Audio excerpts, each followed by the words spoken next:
సంచలనం సృష్టించిన ఫార్ములా ఈ రేస్ లో కీలక పరిణామం చోటు చేసుకుంది. ఏసీబీ అధికారులకు హైకోర్టు ఉత్తర్వులు అందాయి. దీంతో ఫిర్యాదుదారు దానకిషోర్ స్టేట్మెంట్ ను ఏసీబీ రికార్డ్ చేసింది.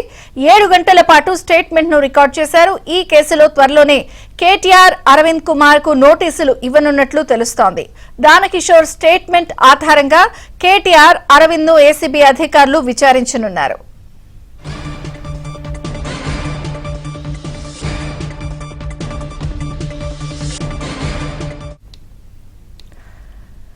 త్వరలో కేటీఆర్ అరవింద్ కుమార్ కు నోటీసులు జారీ చేసే అవకాశం కనిపిస్తోంది. ఫార్ములా ఈ రేస్ కేసు వ్యవహారం ఏదైతే సంచలనం సృష్టించిందో కీలక పరిణామాలు చోటు చేసుకుంటున్నాయి. ఇక ఫిర్యాదుదారు దానకిషోర్ స్టేట్మెంట్ ను ఇప్పటికే రికార్డ్ చేశారు. 7 గంటల పాటు పూర్తి వివరాలు మా ప్రతినిధి ప్రవీణ్ అందిస్తారు. ప్రవీణ్, రాష్ట్ర వ్యాప్తంగా సంచలనం సృష్టించినటువంటి ఫార్ములా ఈ కార్ రేసింగ్ వ్యవహారంలో ఇప్పటికే తెలంగాణ హైకోర్టులో కేటీఆర్ కి స్వల్ప ఊరట లభించింది. ఎలాంటి అరెస్ట్ చేయవద్దంటూ కూడా గత విచారణలో ఆదేశాలు జారీ చేసింది. దీంతో తెలంగాణ హైకోర్టు ఇచ్చినటువంటి ఉత్తర్వులు ఏసీబీ అధికారులకు చేరింది. ప్రస్తుతం ఏసీబీ అధికారులు అయితే ఎవరైతే ఈ ఫార్ములా ఈ కార్ రేసింగ్ వ్యవహారంలో ఫిర్యాదుదారుడుగా ఉన్నటువంటి ఐఏఎస్ అధికారి దానకిషోర్ యొక్క స్టేట్మెంట్ ను కూడా రికార్డ్ చేసింది. అతని స్టేట్మెంట్ ఆధారంగానే పలు కీలకమైనటువంటి డాక్యుమెంట్ అన్నింటినీ కూడా స్వాధీనం చేసుకుంది. ఇప్పటికే దానకిషోర్ ప్రభుత్వానికి కూడా వివరణ ఇచ్చాడు.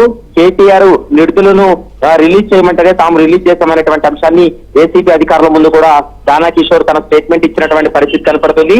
అయితే దానకిషోర్ స్టేట్మెంట్ తర్వాత ఐఏఎస్ అధికారి అరవింద్, మరోవైపు మాజీ మంత్రి ప్రస్తుత ఎమ్మెల్యే కేటీఆర్ కూడా నోటీసులు జారీ చేసి విచారణ జరపాలనేది ఏసీబీ అధికారులు భావిస్తున్నారు. మరోవైపు తమ పరిధిలో ఉన్నటువంటి హెచ్ఎండిఏ ద్వారానే ఎఫ్ఈఓకు దాదాపు 55 కోట్లు నగదును బదిలీ చేశామనేటువంటి అంశాన్ని ఏసీబీ ముందు స్టేట్మెంట్ ఇచ్చినటువంటి పరిస్థితి కనపడుతుంది. అయితే ఈ ఎలాంటి నామ్స్ పాటించకుండా, ఆర్థిక శాఖ అనుమతి పొందకుండా, బాడీలో నిర్ణయాలు తీసుకోకుండా, క్యాబినెట్ నిర్ణయాలు తీసుకోకుండా ఏ విధంగా మీరు డబ్బులు రిలీజ్ చేశారనేటువంటి అంశాన్ని దానకిషోర్ ను క్వశ్చన్ చేసినటువంటి సమయంలో దానకిషోర్ అయితే మాత్రం కొంత రాజకీయ ఒత్తిడి ఉండడం, మరోవైపు స్వయంగా కేటీఆర్ఏ తమకు ఆదేశాలు ఇవ్వడం వల్లనే ఈ అమౌంట్ ను రిలీజ్ చేస్తామనేటువంటి అంశాన్ని కూడా చెప్పినటువంటి మాట. ప్రస్తుతం అయితే మాత్రం ఈ వ్యవహారంలో మరొక 2 నోటీసులు జారీ చేసి విచారణ జరిపేటువంటి అవకాశం ఉంటుంది. తదుపరి తెలంగాణ హైకోర్టులో విచారణకు వచ్చినటువంటి సమయంలో కూడా రాష్ట్ర ప్రభుత్వం దానకిషోర్ చెప్పినటువంటి స్టేట్మెంట్ ఏదైతే ఉందో అదంతా కూడా న్యాయస్థానం ముందు కూడా పెట్టబోతున్నారనేది మనకు సమాచారం అందుతుంది. Vijaya Chandrika. Right, thank you Praveen.